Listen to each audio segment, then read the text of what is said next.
You gonna talk, Jim? You're not I gonna echo, right? I am going to talk, I'm looking at stuff here, and I'm thinking that we've got two separate streams going. One where everybody is, and then oh, maybe not. Maybe it's good now, but I'm not seeing it on my feed yet. So oh wait, here it goes. Okay, so about 30 seconds delayed. All right, we're good. Jimmy's I'm here. delayed. Hello, everybody out there. Hopefully, everybody's having a great night. Oh man, hang on. I just got to adjust my volume. Yeah, no, I think we're good now. Sorry for the false panic in the beginning there. Usually we're panicking about other things. This was something different, and sorry about that. I didn't mean to stir the pot.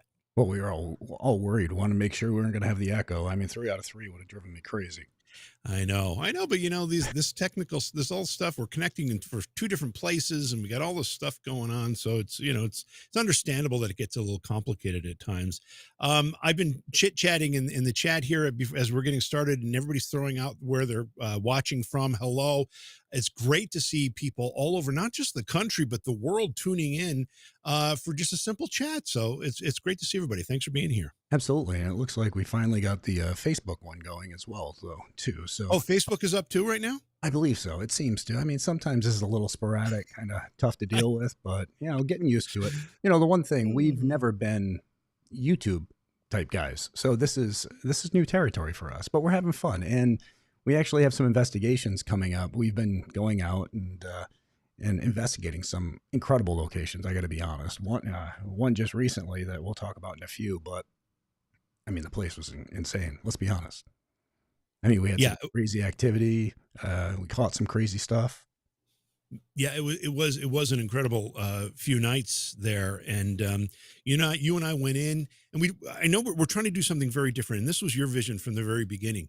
You're like, let's strip this down, just you and me, each holding a camera. Let's go in and let's make this real. And I'm really actually surprised how real it got, because it got really real. Well, and it's nice because you're going in without, production crew. You're going in. You have to worry about the camera, how you're holding it. If I'm getting video of you while you're talking, you're getting video of me. So it's a fun learning curve, because for the last 20 years, I've had somebody who that's their job, was to make sure that they're getting me on camera, and from there. So this is nice because it's just us. We go in, we investigate. We don't have to worry about any contamination. And any screw up is on us. Bottom line.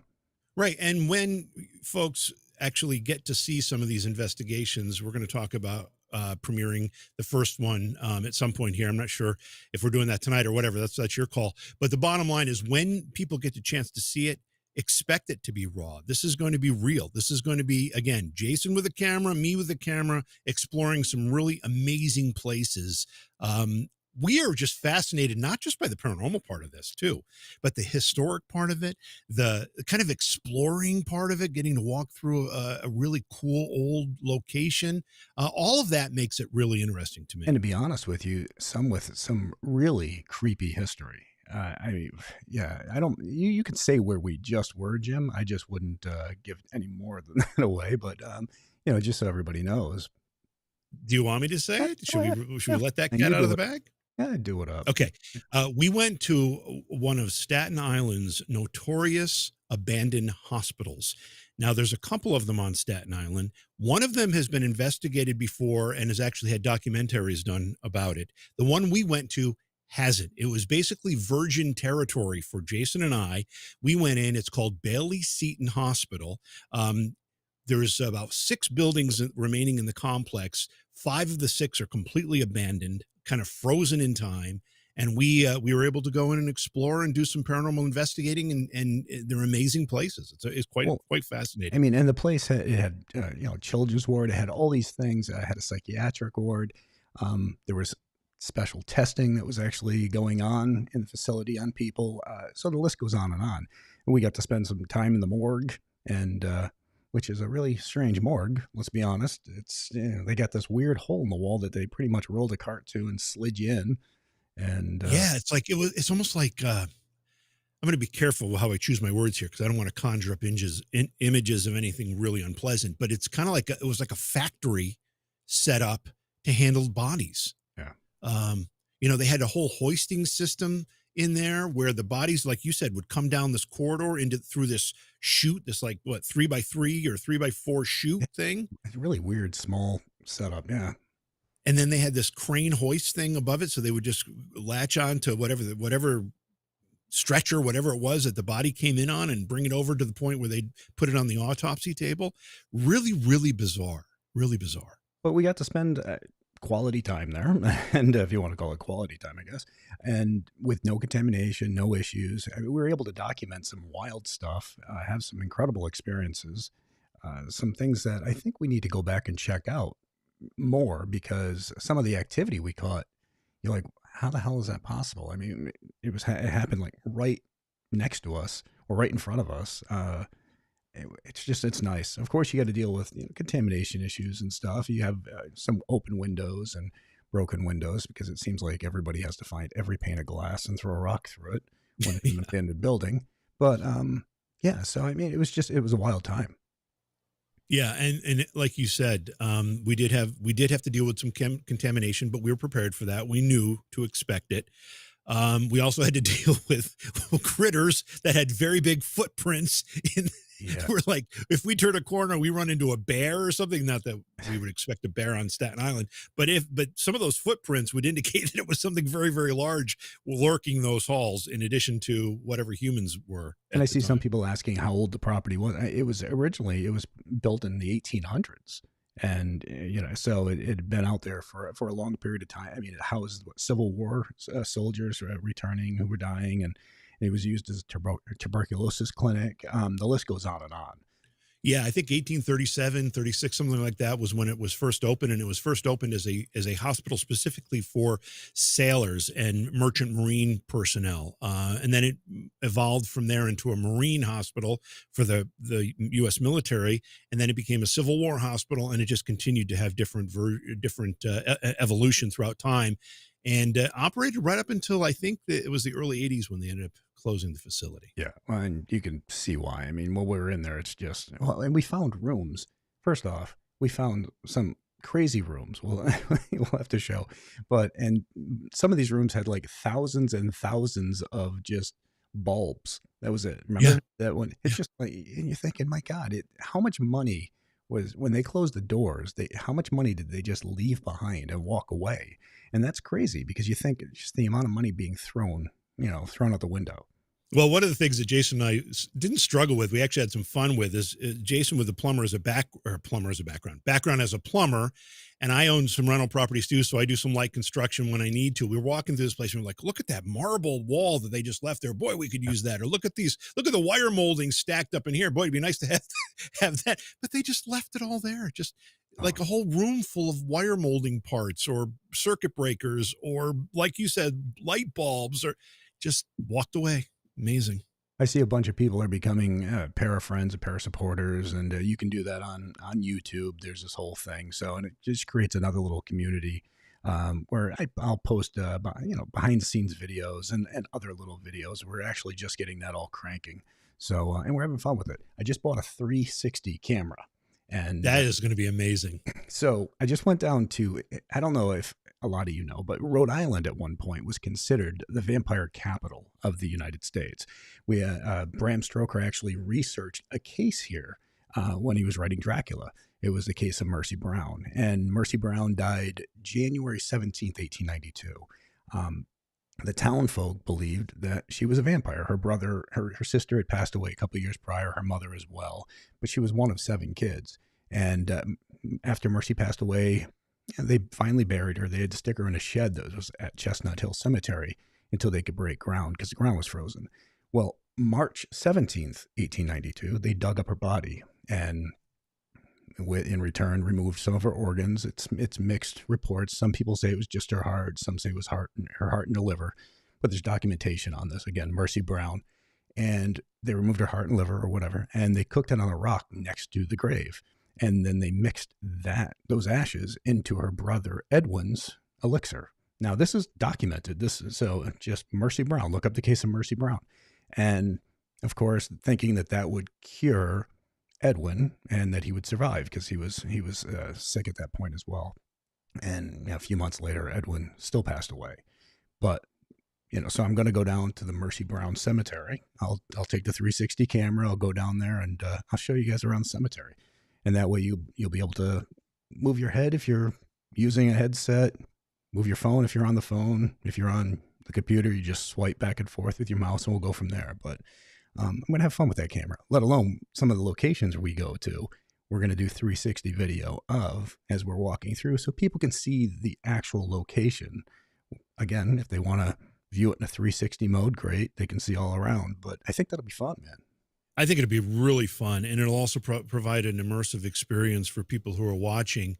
First of all, I want to go back to this Mercy, is it Mercy Brown. MERC Mercy Brown, yeah. Mercy Brown story.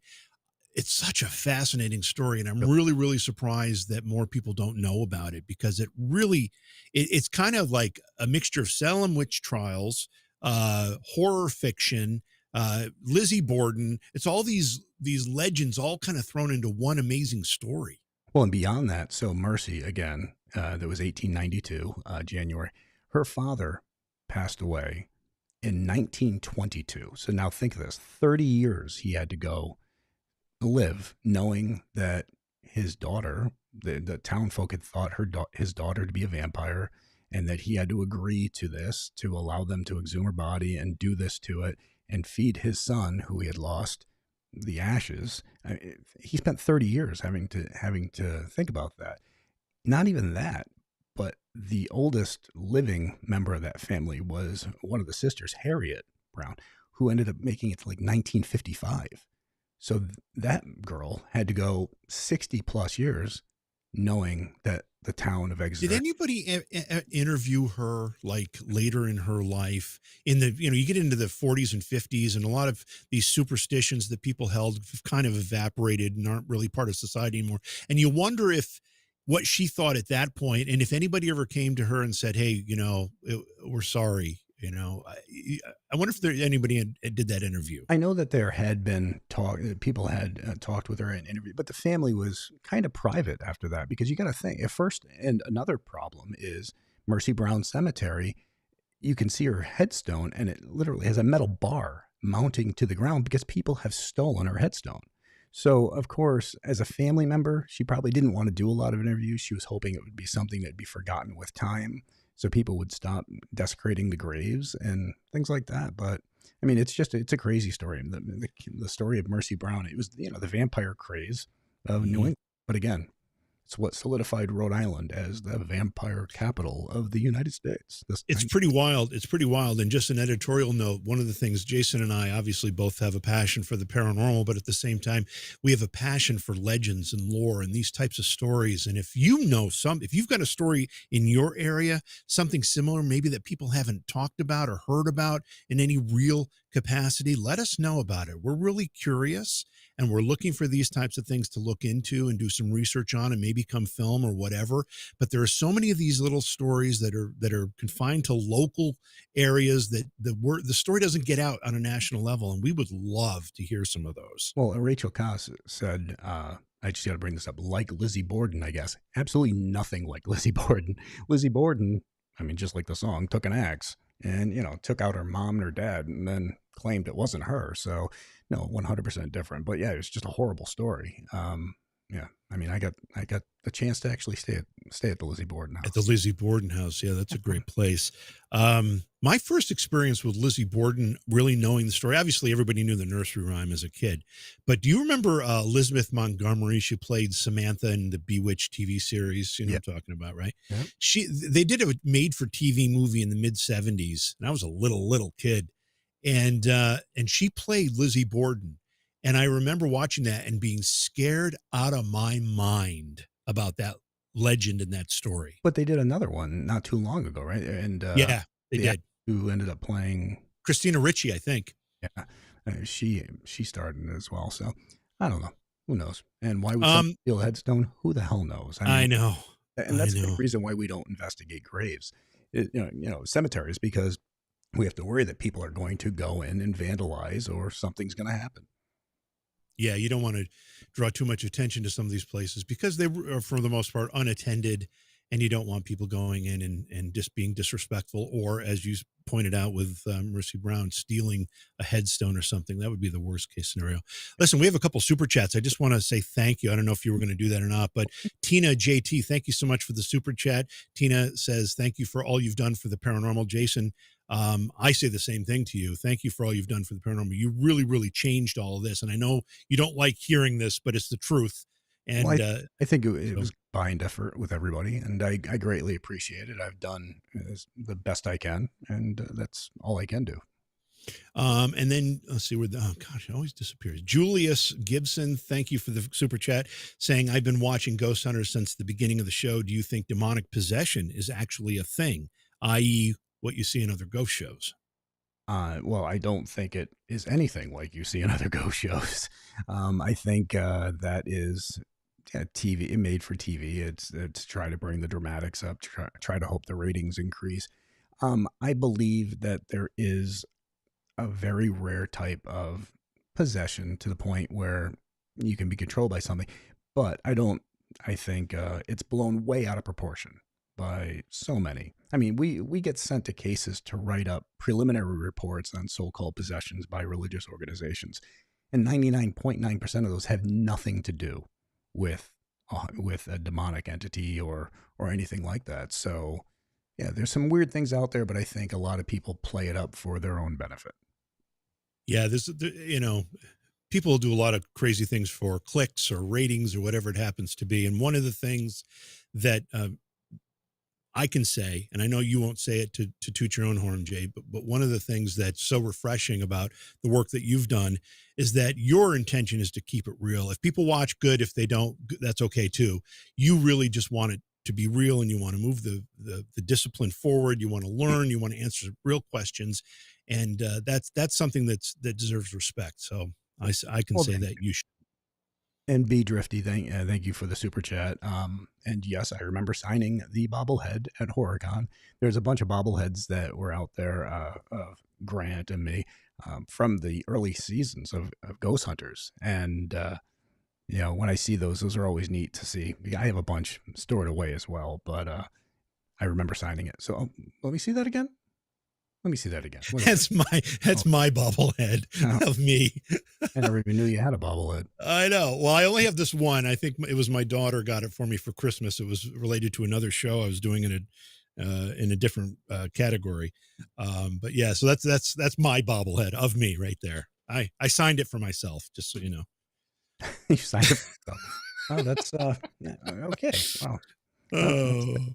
hey, I don't know if this is a good time to bring it up or not, but well, before I do, Brett with a $20 super chat. Thank you. Hi, Jason, JV. You guys ever been to Bram Castle in Romania?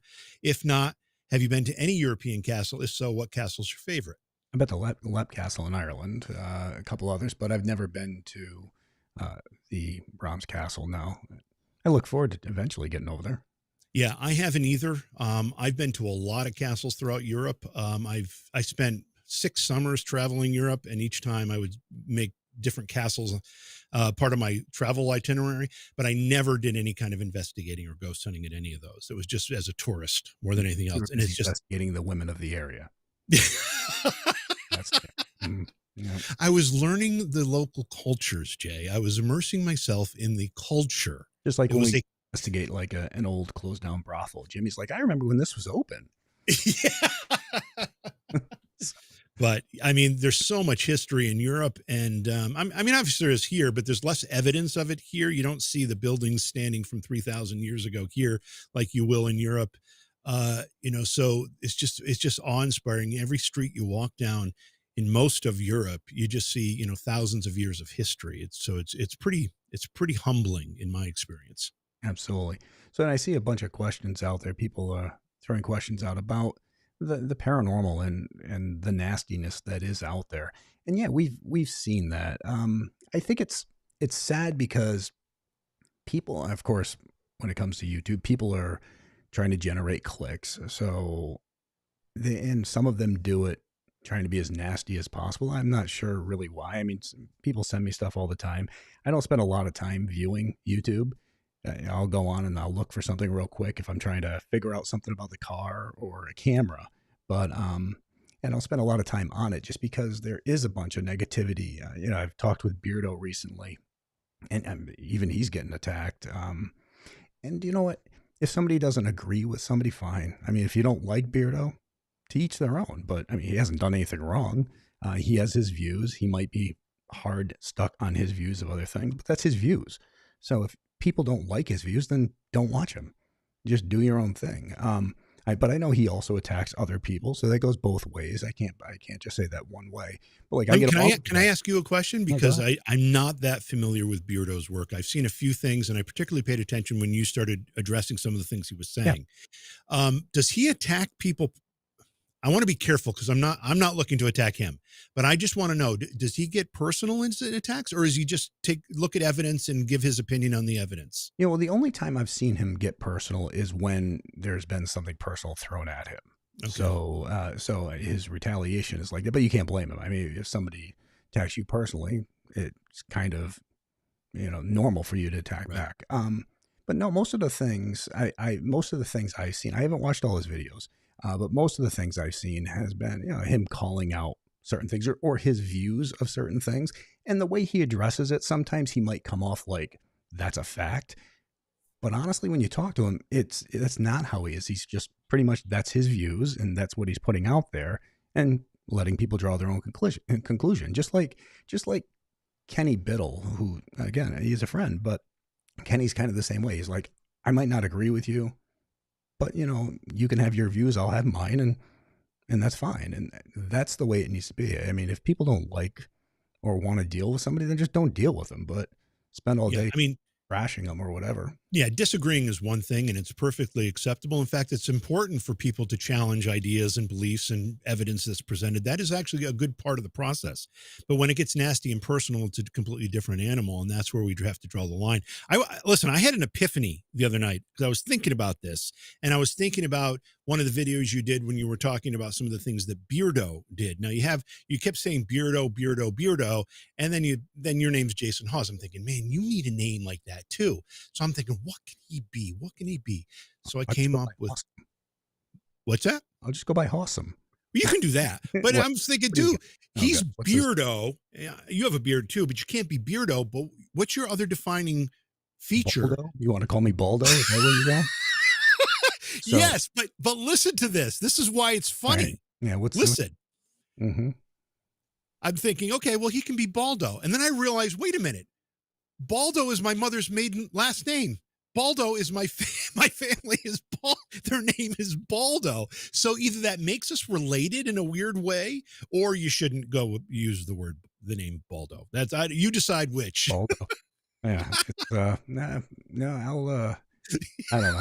I don't even know how to respond to that. So I was just thinking it through. I'm like, wait a minute, Baldo. That's my yeah, mother's last name. That's people my are throwing out family name. Awesome. They're throwing out Awesome in the chat. Yeah, That's what go with awesome. Go with it, awesome. That's it's fine. funny how I ended up getting that name was from a debunker going back like 17, 18 years ago. He goes, you might think you're awesome. I'm like, I never even thought about that, but I'll use it from here on out. Thank you. So it's take a negative and turn it into a positive.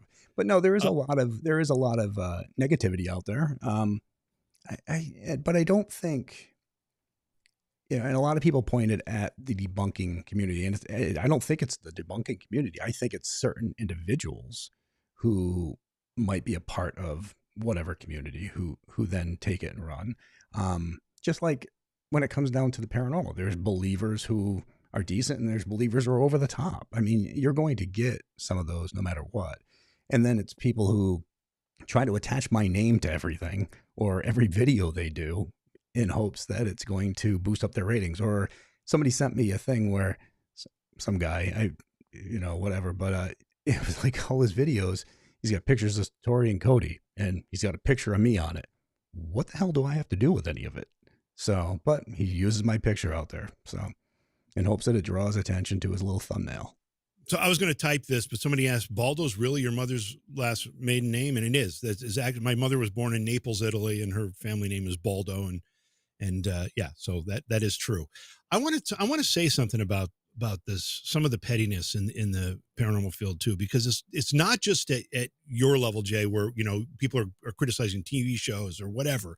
It actually gets down into the paranormal groups themselves, the local paranormal groups. They're territorial, they're very protective, they're very, in some cases, vindictive and petty, and I don't understand it. The only thing that I can think of is, and I've seen this, which is why I'm actually going to say it, is all these groups.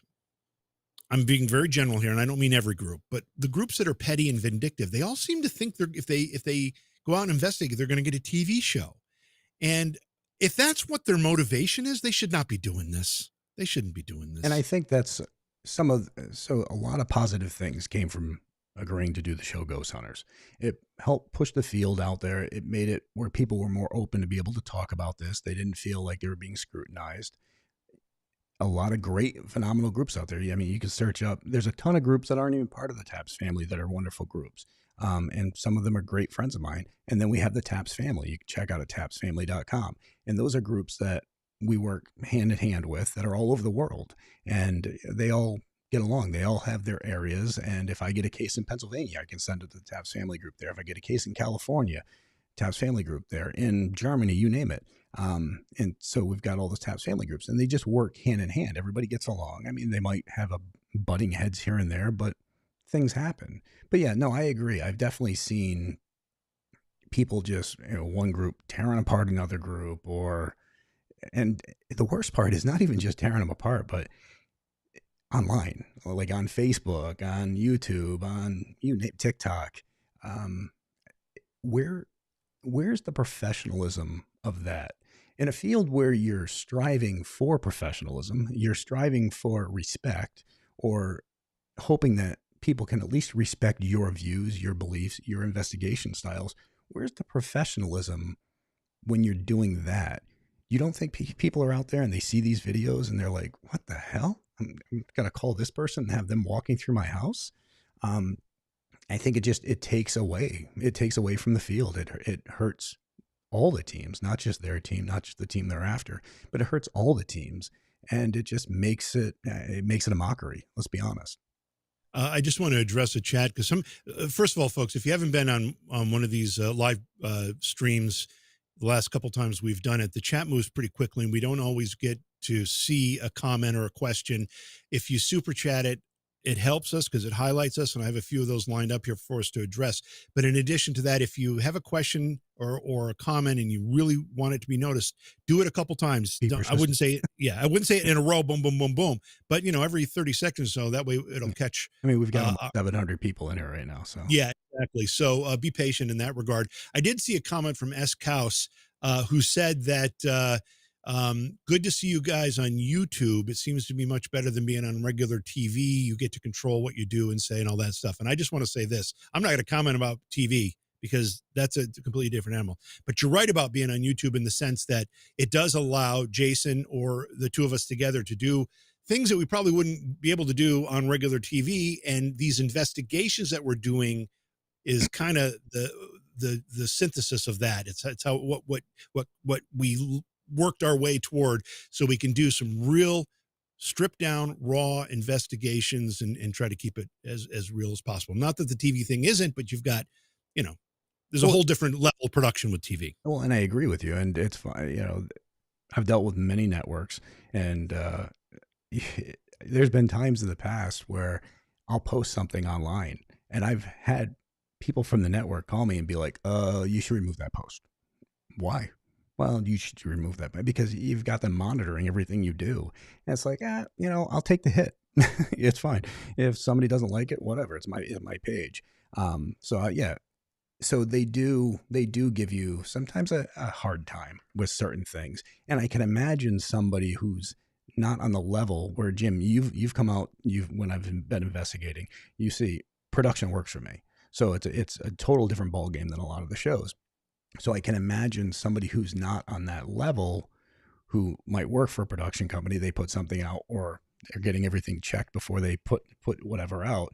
I don't do that. I'm like, if I burn my bridge, I burnt my bridge. It's like shit out of luck. I made that mistake, or I said what I said, and I'll stand by it. So Just to before these things get too old, Rusty with the super chat says, Rusty says, "Hey Jason, in the older episodes of Ghost Hunters, you used to wear a beanie with a brim on it. Whatever happened to it? It was really stylish." It's in my truck, right under my seat. I still have it, black and white one. I still got it. I love that hat. I think I've washed that thing. I cannot. People have asked me numerous times where to get that one. I don't know where I got. I think I got it at like an a la carte in the mall one time. But I love that freaking hat. That thing has been with me for so many years. I think it's the only hat I've never lost. So That's so funny. Nug Bucket 420, thank you for the super chat. Hi Jason, will you be doing any conventions or events near the West Coast this year?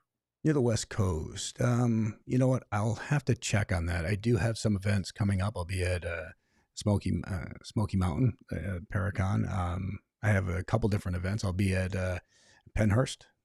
So, and the list goes New Jersey Para Unity, which I mean is always phenomenal. So I'll have to see which ones I'm at that might be going to the West Coast. And Sharon with the super chat, keep hunting, Jason. Well, thank you very much. Words of encouragement. Well, I plan on it. I plan to investigate whether on TV, off TV, on YouTube. And the nice thing is, no matter what, I've already got it set where even if I did a show on TV, I could still do my fun shit on YouTube. Get out there and investigate and just do stuff like that. And that was another thing when you were talking earlier, Jim, about us doing this. And it's always been about keeping it real. But the fact of the matter is, I want people to see how an investigation really goes. You see some of these YouTube things out there and they're so edited and it's a perfect flow. And that's not how an investigation is going to go. And I mean, you're going to see us do stupid shit. You're going to see us screw up. You're going to see us laugh. But you're not going to see us run. You're not going to see us be overly dramatic or scream. Or we had crazy voices the other night that happened right in front of us. And what'd we do? We're like, hey, I heard that, man. Let's try to hang out here and investigate it and not turn around and like, oh my God, and running away. So not to mention, we heard what sounded like somebody wheeling a gurney through the halls. Yes. That was creepy as hell. But that's what we're there for. We're there to catch that stuff. And if people have been asking when they can see this, we're working out. Do we want to say, Jay? I don't remember where we left that conversation. I know it's going to be soon, but do we want to give a date? I think we'll probably have the first investigation out within the week, right? I would think probably by Monday, probably by a week from today. Perfect. And again, don't go looking for like the show Ghost Hunters because it's not coming at you that way. This is going to be raw. I jump in the car, I set the camera, I drive to look. Jim and I meet up, and I'm not going to be showing you us setting up the equipment and then breaking it down. None of that crap. But you're going to see us walking around old abandoned creepy ass places or not abandoned places. So yeah. Brett with the super chat. What's the best and worst part of doing the Paracon events? I think the best part is meeting all the people. The worst part, most of the time, is traveling to them because some of them can be in really tough locations. But I think that's the worst part. The worst part's always the travel. But when you get out there and you're able to hang out with everybody and meet people who have stories or have similar interests or who are involved in the field or who want to be involved in the field and try to figure it out, and that's the best part of it all. What's her name? Super chat says, Jason, you, Steven Tango, could do Ghost Hunters on YouTube. No cable TV network or producers necessary. You've always been the most genuine team out there. Well, I think if depending on how big we can get the YouTube channel, then we could start looking at going forward with more of that. But it's tough because when you're on a network, of course, you've got millions of viewers. And now trying to do something on YouTube, you need to be able to do something on YouTube with a big enough following that, of course, it doesn't cost you all money unless somebody wants to become one of the para supporters or para friends. There's no pressure on that. But YouTube's free, so you guys can tune in and see it. The way they make their money is generating off of ads that play during the show. Of course, if the channel gets big enough, then we could talk about doing something like that off of TV and still have something on TV or vice versa, and which is fine by me. I'd have fun with it, but it's just you'd have to get it to that point. And the nice thing about what I'm doing here and what Jim's doing here is we don't we're not like some of those channels. I don't need YouTube. You don't need YouTube, Jim. We're perfectly fine. I'm a plumber by trade. I'm never I'll always have a job. But we do YouTube because we have fun with it. And this is nice. And we're able to be open and talk with people and get out and investigate and whatever. And you put it out there. Is it going to pay all the bills? Probably not. I mean, if it does, great. Then, like I said, we could expand it and start bringing in others. But I mean, as of right now, it's an avenue for us to have fun, to talk. I'm going to say this, and this in no way represents the way Jason feels. So he can agree or disagree. It's up to him. But my vision of media, and I've been in broadcasting since I was 16 years old. It's been quite a number of years. I owned radio stations. I was a disc jockey. I've done a lot of different things. I've been in magazine publishing. I've done a lot. The media landscape has changed so dramatically in the last 5 to 10 years, but it's accelerated in the last 5. And in the next 5, it's going to continue to accelerate to the point where it won't be recognizable. It's already happening. Your TV, you're no longer going to your cable box generally to watch TV now. You're going to a streaming service of some kind, whether it's Netflix or something else. And it's going to continue to evolve that way. And I dare say that cable TV as we know it today will not exist in 5 years. That's me saying that. No, and here's the problem. Here's the problem with what you just said, Jim. So I had a meeting with a streaming service. I'm not going to say any names, but when I was meeting with them, I was talking to one of the people there. The thing that really pissed me off, and I got to be honest, and he might be watching now, and if so, you pissed me off, screw, was the fact that, Jim, so whatever, that was the fact that they said, that this guy said at this meeting, he goes, it's not what people want to watch. We give them the options of what we want them to watch, and then they go down that path. So wait a minute. So, and I said to him, I was like, so what are you saying? It's not people's choice anymore? He goes, they think it's their choice, but we only give them so many options of certain things that they have to make a choice within these options. And you're like, holy crap. And then you think about it and you're like, wait a minute. Technically, he's being honest. They're manipulating people and only giving them a certain amount of stuff to watch. So you only have a certain amount of options. And then you go down that path. So they're pretty much directing and controlling what people want to watch, because people get in a situation where they can only watch certain things. So they're controlling what they want to watch instead of putting things out there on 1,000 stations and letting people make their own decisions. Maybe that explains why when I was a kid and I turned on the television, I had 13 channels to choose from, and I could always find something to watch. Now I have 13,000 things to choose from, and I can never find anything to watch. Maybe that's the explanation for that. Crow of Judas, DR60 sucks 100%. I mean, I agree with you. People using fake equipment, I agree. The DR60 was actually recalled due to being problematic. So I have no faith in that. I mean, Kenny Biddle at Center for Scientific Inquiry, you can check it out. He did a whole article on it, broke it all down. So make sure you check that out. So go on. No, I said what I wanted to say. There's a comment here from Stephen Smith, Jay. Stephen says, my mother is watching right now in the living room. I'm in another room. She loves Jason and would love a hello. Her name is Sandra. She wants to know if there'll be a new season of Ghost Hunters. Hello, Sandra. Hope you're having a great time. Hope you're enjoying. And we are currently talking with some networks and some other companies on more Ghost Hunters. So, but to be honest with you, it won't be with Discovery. So I'm just saying that didn't want to go down that path. So, and in the meantime, you've got things like this. But even during that, I mean, even if I do sign a deal, we still got this. We can have fun with investigating and stuff and just throwing random videos up. Caitlin Engel says her mom loves me. Thank you. Steven said you just made her night. There you go. That's awesome.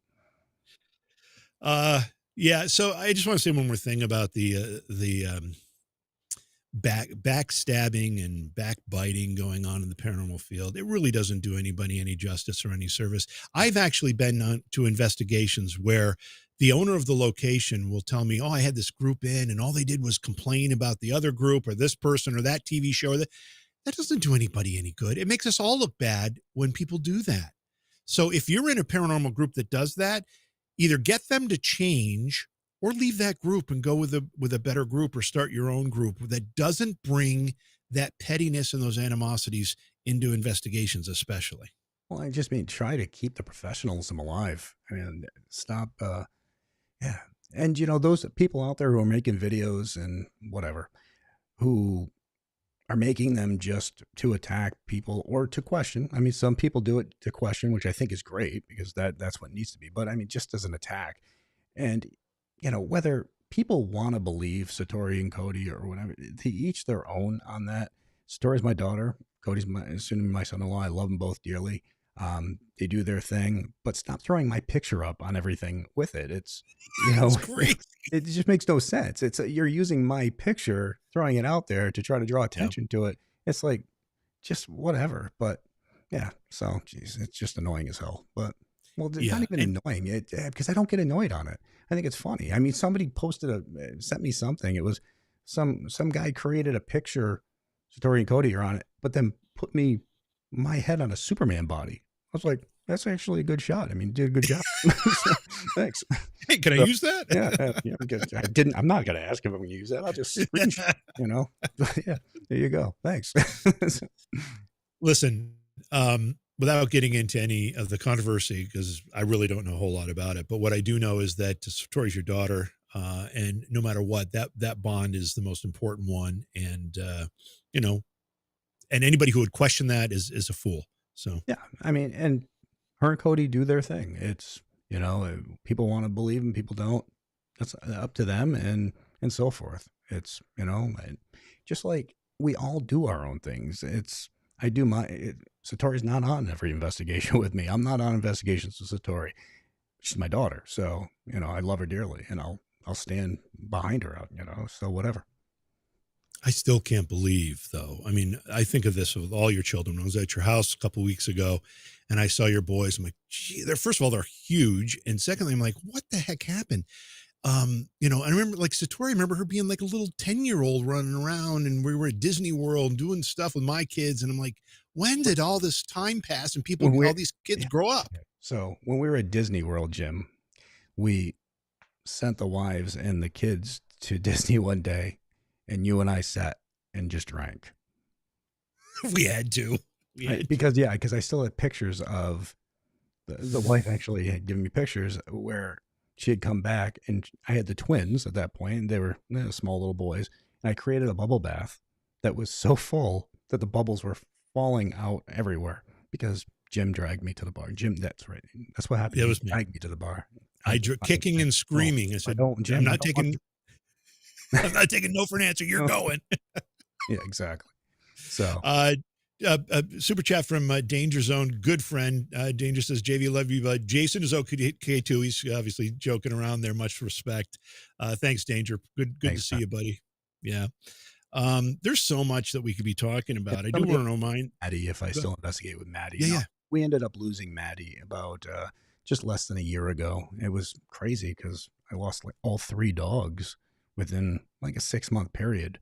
And but I mean, Maddie was a phenomenal animal. We saved her from a high kill shelter. And from there, we used her on investigations, and she was a phenomenal part of the family. So do I watch other ghost shows? No, no, I don't. Because honestly, I would scrutinize them too much, or I'd sit there and say, "Oh, they're being told to do this," and I don't want to do that. It just wouldn't be beneficial for me to watch other shows. I think I'm going to just kind of call them out on too much. I have a question for people watching, people in chat. So as we talked about, since we've started this live stream, Jason and I are out doing investigations, Almost very like stripped. 100 people on here right now. Go on, Jim. Nice. Very stripped down, very organic investigations. Just he and I, each holding a camera, exploring some really, really cool locations. We're not doing it stripped. We're doing stripped. No, down. we're not stripped down. There's no production team. It's just us. But I'm really curious as to what people who will be watching these investigations want to see.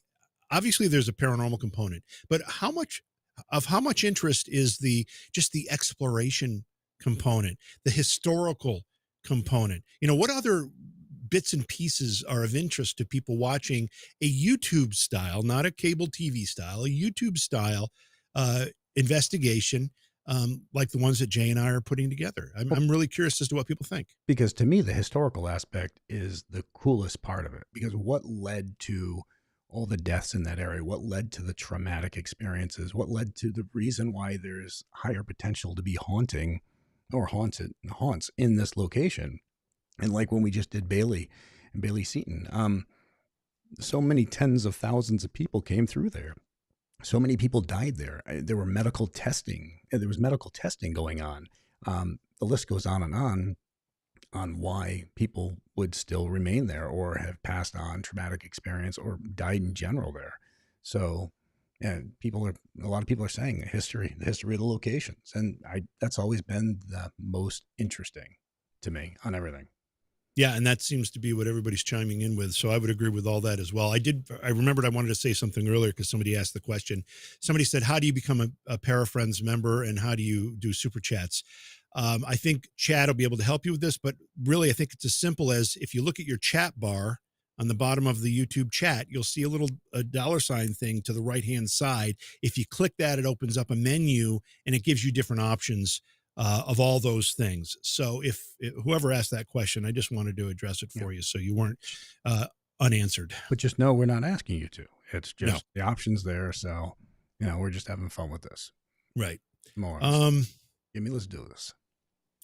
Oh, Oh, this the what, clip. I don't. What were you saying? Let's do Well, what? we can show that. So, all right. So we'll see how it plays, but I'll play a quick clip. So when we were investigating the other night, we ended up catching, well, there was just a voice, and it was at one point,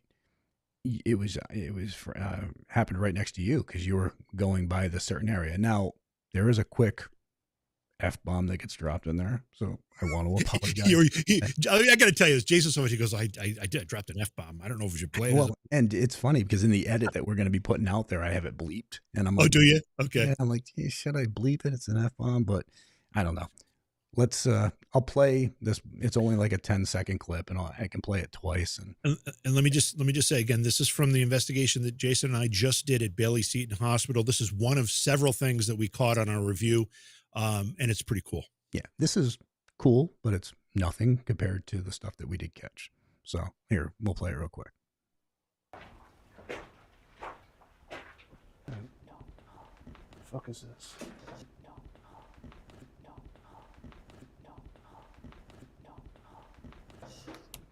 Oh. Keep on wanting to say like to strangers, like Ronnie Dio's old song, "Don't talk, don't talk." Yeah. Yeah, but I hope you can hear that. It's really, obviously when we're playing these types of things and people are listening on their phones or watching the phone, sometimes it's a little difficult to hear.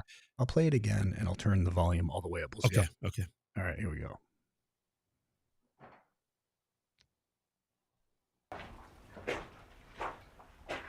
The fuck is this?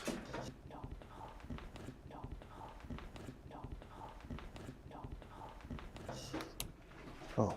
So, I mean, not the best piece of evidence out there, but a pretty cool piece. Hopefully everybody has, a lot of people are saying so clear and they could hear it. So, and yeah, that was something we didn't even hear at that time. That's what I was just going to say. We heard a lot of stuff. We heard voices. We heard a whole bunch of things. We didn't hear that one in real time. No. We only heard that on when we were going back through the evidence. We also caught, which, you'll eventually see. I'm not going to air right now, but you'll see when we put up the episode, children. I mean, so we ended up having all these weird voices happening above us. And I didn't realize at the time that we were right below the children's ward. And we went up there and caught some crazy voices that were saying full sentences and other things were responding to them, which it was amazing. Yeah. In fact, it was funny because you said, it sounds like children up there. It sounds like children up there. And I said, well, Jay, the guy had told us that was the children's ward up there, and you hadn't heard that. You didn't hear him say that. So it was like this epiphany all of a sudden. Well, now that explains it. So of course we had to go up there.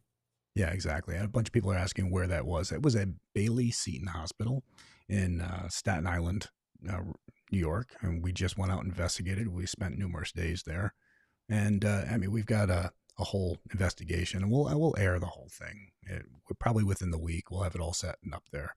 It's It's just not easy when you've got multiple cameras and you're piecing them all together and putting it up there. So be different. Yeah, and if you're expecting us to go in with, dozens of pieces of equipment and sitting in a dark room just waiting for lights to flash, that's not how we do Yeah, this. I'll leave that to some of the other channels. So Yeah, this Jason and I really get our charge out of being able to actually do the exploration and move around throughout the building. And even without the fancy flashing lights, we got some really, really cool stuff and to somebody show. says, was that caught with the H4n Pro? Actually, no, it wasn't. That was caught on our camera microphone, which was even more impressive. So Yeah. Yeah, it makes it even more impressive. I had something else. Oh, I just wanted to add something about the mystique of Staten Island. Now, I had mentioned earlier in this discussion that Staten Island's also the site of another abandoned psychiatric hospital, and I don't remember the name of the hospital, but it's where the legend of Cropsey comes from. You may have seen. There's been several documentaries about Cropsey, who was a serial killer, abducted children, brought him into that abandoned hospital. Uh, Staten Island has a lot of weird stuff like that. You have to remember, Staten Island was the mob's dumping ground. Staten Island was the literal landfill for New York City for a lot of years. It's got a lot of crap there. you took me. I live in a state that's 38 by 42 square miles, and we're not. I think we got like what, just over 1 million people in this entire state. And you dropped me into that city. Man, it was pure chaos for me. It was. I was losing my mind. The only thing I could think of is investigate and get the hell out of here. Yeah, well, I'm the same way, Jay. I live in New York Well, State, no, but I I do think not live in New York City. I got 3 tickets. I got three Really? tickets. Yeah, because the goddamn Cameras? polls. You Yeah, got yeah. So the oh, trip probably cost me $1,000. So, gee.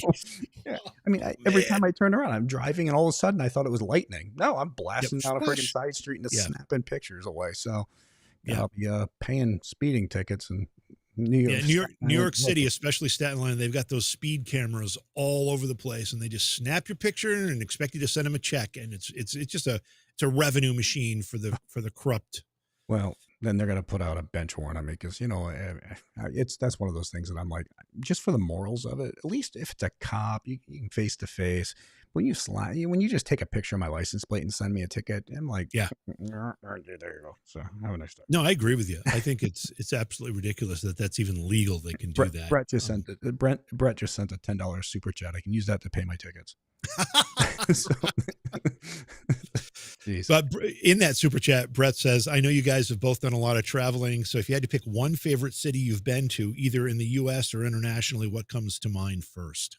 For like, well, St. Augustine, St. Augustine, Florida is probably one of my favorite places. Savannah, Georgia. I mean, places like that have such a crazy history. Murrells Inlet, South Carolina.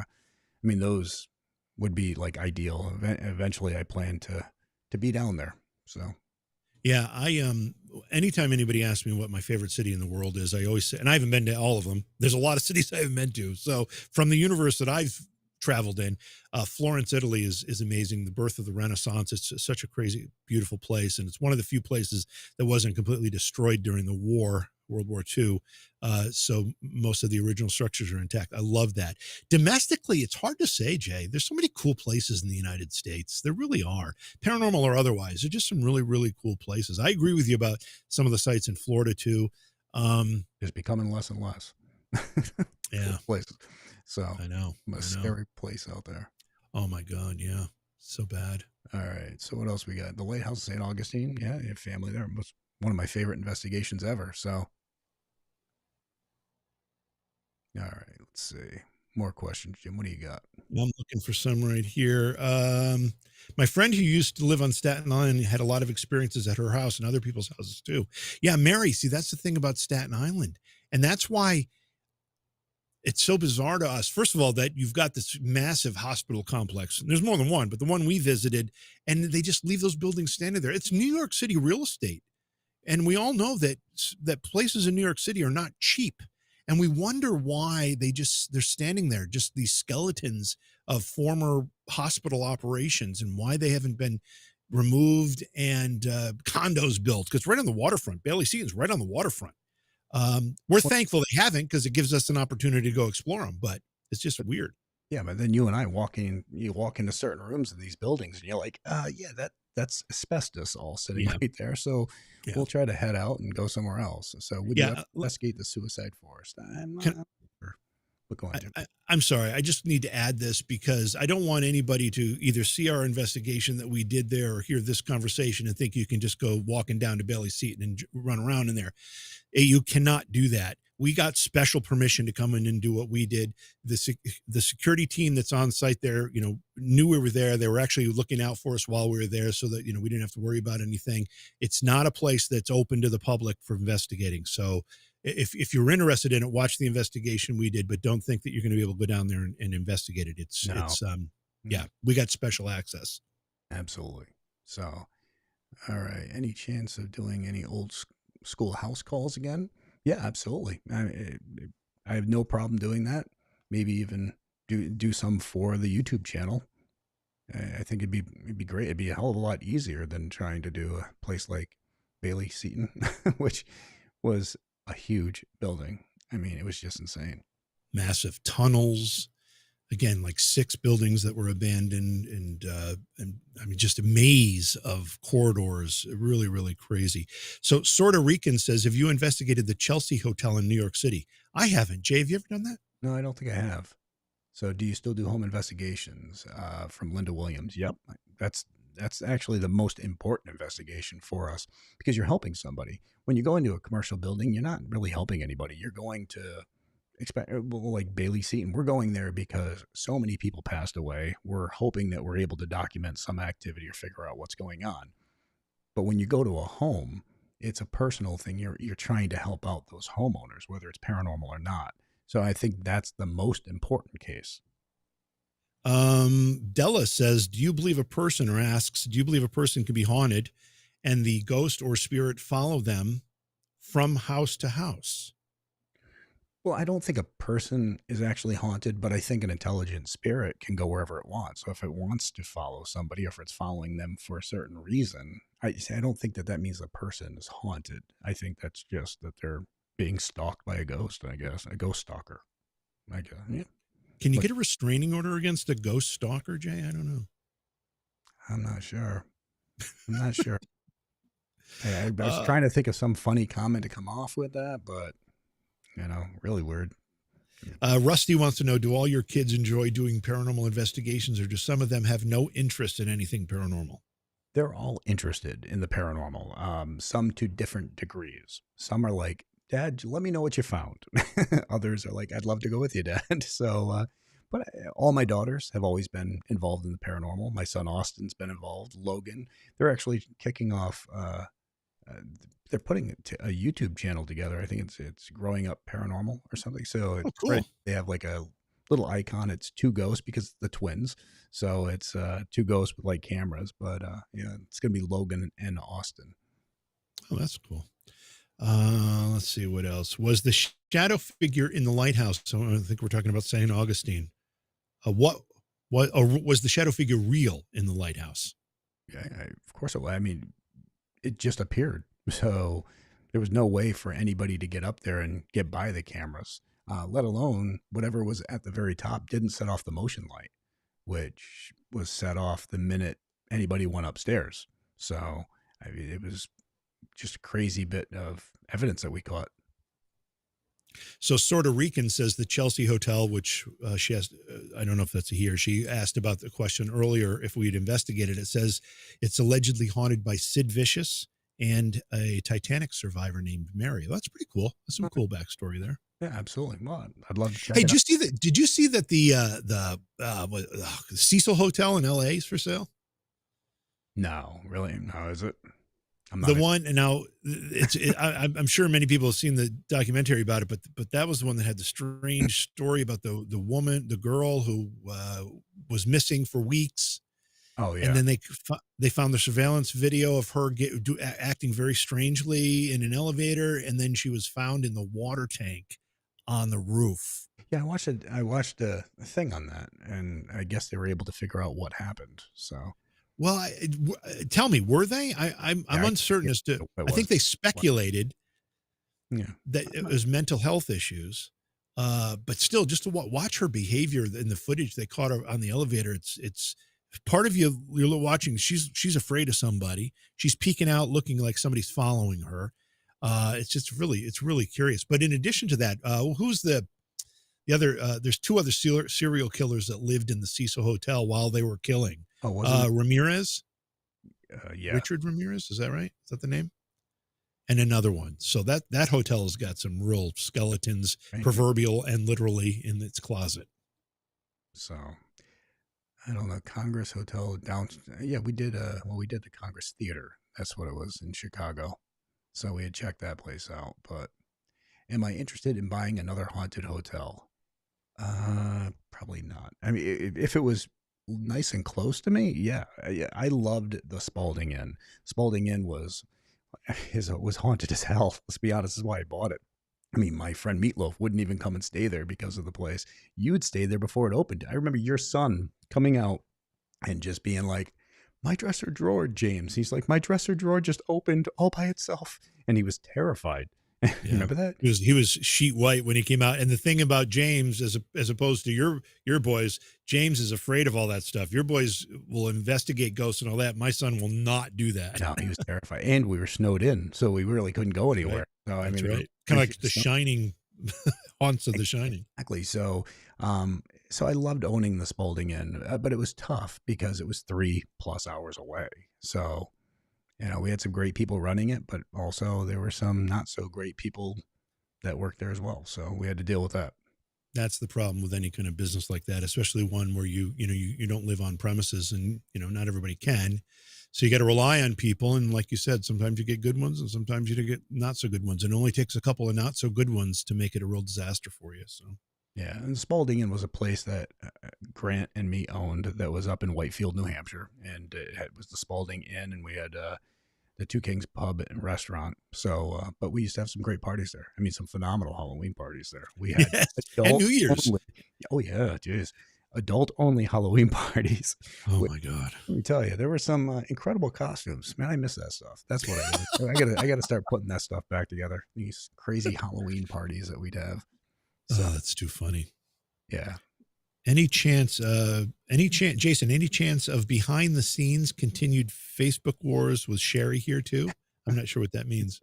Well, it's because so Chris Williams, Sherry, and me. So we constantly like throw jabs at each other, and like I'll find a short thing or whatever, or something that might relate to Sherry or Chris Williams, and I'll throw it out there, and they attack me back and forth. So, um, you know, I've known Sherry for 20 years. I've known Chris for, my God, almost 30 years. Jesus, I'm old, but so they're like family, and so we're constantly poking fun at each other, and we have fun with it. So yeah, so just check it out. I mean, we're constantly tagging each other's in posts and making fun of each other. Though Sherry, I think Sherry's a very smart person, but she's not quick on the comebacks when I hit her with things. So I drop things, and she gets flustered. It's so funny to see. So, anyways, that's my. So I don't know if it's Rachel or Raquel, but either way, has the question: do you have a theory why footsteps are such a common thing to hear? Well, there's multiple theories on it. First off, a lot of times it's not actual footsteps. If it's a wooden house, depending on the time of the year, is the moisture in the wood floors popping and creaking, or heat pipes running onto the floor making the sound. Is it more of a residual type sound that you're hearing? I mean, the list goes on and on. So, yeah, it's just, and that's what people do in the home. I mean, they walk around all the time. So is that an impression in time that's stuck there? I mean, the list goes, and the list is endless when it comes to possibilities. There's a question here, Jay. I'm not sure if you want to address it or not. I'm going to ask it because I Do it think up. you might want to. It says, "Hey, Jason, do you think with all this controversy with Satori and Cody, has it affected your reputation with her as being her father?" I think if people think it did, then fuck them. Bottom line, that's the only word I can say. Because you know what? Story's my daughter, and bottom line, she does her own thing. I do my thing, but I stand behind her. Um, Whether you want to believe her and Cody, which I do, or not, that's up to them. But I mean, the people who have to tag me in every damn post that they do about it. It's silly. It's like, whatever. But yeah, teach their own. Tiffany, I'd love to know more about the legends and the Excuse history the of in the Great Smoky Mountains. I'm way. sorry. Go ahead. I What? said, excuse the F bomb there, but it's the only way I could say it. So it's like, I don't, you Said know, like a very it, true, well, passionate father. I think here's the that thing, man. F bomb was Here's the deserved. thing. Is it going to affect me? No, because, first off, they do their own thing. I do my own thing. And it's, I mean, what's it going to do to me? Bottom line. So anyways, but go on. I think that person just No, gave me and a thumbs this, down and as I comment. said So, before, well, I mean, I think that person just gave me a thumbs up. So everybody else give a thumbs up. Say screw it. So here we go. yeah, no, I think, and I said it before. The bond of family is the most important bond, and I don't care if someone in my family messed up or did something great or whatever. I'm going to feel the same way about them no matter what because they're my family. Well, put it this way. So, I mean, it's like, I would think that you and I are friends, but you do your thing, I do mine. What you do shouldn't affect me. What I do shouldn't affect you. Right. So it makes no sense. But like I said, whatever. Teach their own. Doug wants to know, Scooter, good friend Scooter wants to know, hey, Jason or JV, do you still use baby powder to detect ghostly footsteps? Well, I did a couple times, but that was such a pain in the ass to clean up. Yeah, that's the problem. Yeah. So, uh, I mean, we've used it in the past on certain things, but honestly, you can use it for other things as well. Like people claim that handprints are showing up. Yep. You can actually find that it's oil from people's hands prior. So there's a lot of different uses for it. Yeah, and what a mess. What a mess it makes. Oh, I don't know. Growing up with ghost hunters, I believe Oh, the thumbs up, everybody. to each his own. Yeah, to each his own is exactly the truth. I Exactly the got enough truth. friends in this world, Jim. I know. Now I'm working on my I, list of enemies. Here we go. friends are a lot of work, bro. Friends are a lot of work. I'll keep one or two. You and I have been friends a long time. We'll stay friends, but I don't need too many more. That's it. Yeah, and I've always said that. People have said that. Well, what do you do? Don't you care if they like you? To be honest with you, I mean, no. I got enough. I got enough friends in this world. Yeah. I'm working on the list of enemies, and here we go. Let's keep on.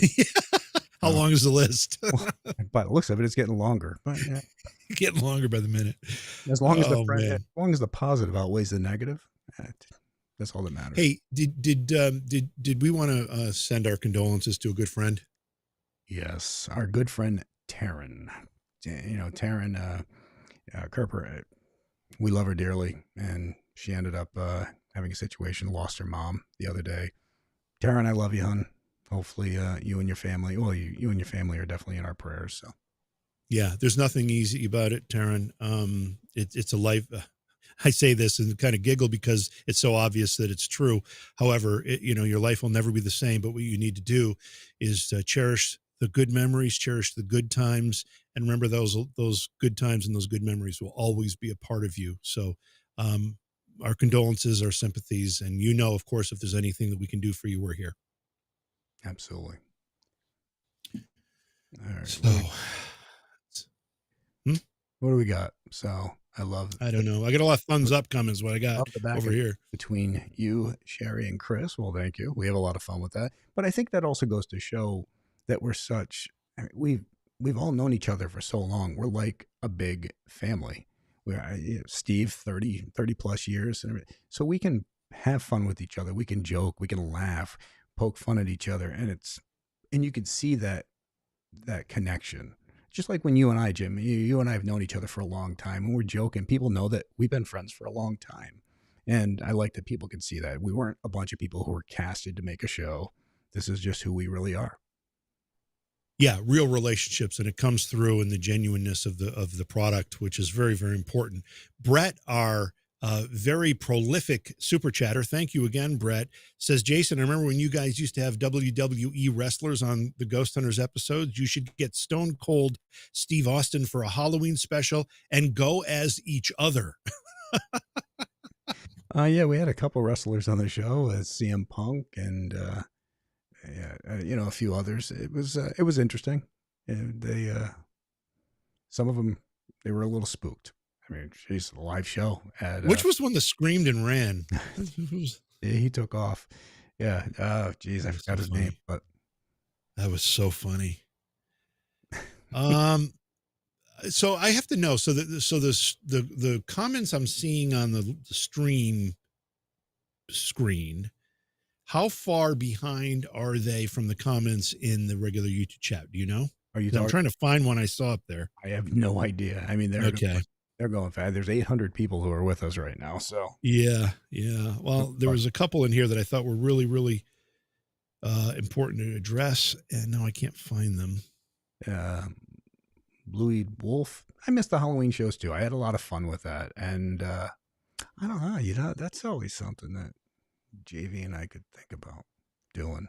Yeah, Maybe like a little live Halloween feed to we could. the Jason Hawes YouTube page. I mean, we got Mhm. the equipment. We can do a live YouTube show on Halloween. Yes, we can. Boy, would that be fun. Boy, would that be fun. I What would mean, be the best? think I of the mean, possibilities. That'd be, I know. I'm trying to think of what location. What would be our wish list of locations? I don't know if we can come up with one because there's so many places that would be cool. yeah. I don't know. Coliseum, Rome. So I saw something from on the stream chat. Is Facebook showing up in there too? Is that why I'm not finding on YouTube? Okay, that could be it. That could be. So I'm sorry, Facebook chatters. I don't have that up here. I'm gonna have to see if I can get it pulled up. But there was a couple of comments there that I thought we should address. I just don't have it open. Oh, all right. Well, we'll have to. I'm gonna see if I can get it open here. All right. Go ahead. So no, it's what impression did you have when you went to Joliet Prison? I mean, it was an interesting place. It was a great place. But again, dealing with a lot of open to the elements areas, so we had to deal with that. There were some woodchucks in there that were the size of small German shepherds that were I going was going to around. say that's very, very rude to call the local population woodchucks. I mean, I up here in upstate New York, we've been called woodchucks for years, and I'm not so sure I take Yeah, kindly to that. I mean, but your area, I can understand why they'd be calling you. You guys, I'm just kidding. You grew up here too. Well, not too Yeah, far I grew up anyway. in Canandaigua. Oh, that's where I was. Yeah, but it was like the middle of. I mean, but you're in Cooperstown, which I mean, you guys got the Baseball Hall of Fame, but after Yeah. that, you guys are kind of like just desolate and stuck in the middle of nowhere. Yeah, it's pretty much the middle of nowhere. Oneonta, where I actually grew up, and I own some businesses and stuff. That's a little bigger. It's got a Well, couple of colleges, but it's still that was small. who took off. Thank you very much. Be drifty. Yeah, it was Elijah Burke, and I think Josh Gates had come out with that line, right? And homeboy dropped his cell phone because he had dropped it and took off. So Oh my God, yeah. so funny. So I don't know if I can go back. Do you want me to find this or not? Am I just wasting too much time doing this? Things are moving too fast. Yeah. But I don't want to put a pause on the chat. That's the thing, because then No. it makes a thing where you can only post every so many seconds, every 15 to 30 seconds, and it creates a problem. But Yeah. we'll take a couple more questions, and we'll call it. But I do want to say thank you to everybody who's tuned in. Jason, write a book. Just so you know, Jess, I have 6 books, and 3 have been New York Times bestsellers. So just look up my books. I have written books. Missy Tolley, you had posted something, and I don't think I can go back far enough to see it again. Would you repost that? Because it was a question or a comment that I wanted to address. So if you could do that, I'd appreciate it. Sorry to the folks on Facebook. I just didn't have Facebook open. This is the first time we're on Facebook with this, so it's new. Albert Roberts says, I'm a paranormal investigator and I'm deaf. And I think that's another strong point for you. It opens up your other senses, makes them just more sensitive. So, but Betty Allen says, any potential on new shows on the horizon? If you just joined the discussion, Betty, one of the things that Jason and I are doing, this is apart from Ghost Hunters, is we're doing some very raw and organic investigations, just the two of us going to some really cool locations. He and I each armed with a camera and a flashlight and a couple other devices, but not much. And we're exploring some great locations. The first investigation will be premiering within a week or so, probably next Monday night. And that'll give you a taste of the type of thing we're doing as Jason plots the future of Ghost Hunters. Spencer Ford, who follows me, you don't think I see your post? I see your post. He always says Delta makes the best faucets, and they do. And I got to be honest, I can't argue that. And Delta faucets are great. They're easy to fix and everything else. So Moen makes a pretty good one, but Delta is definitely the best.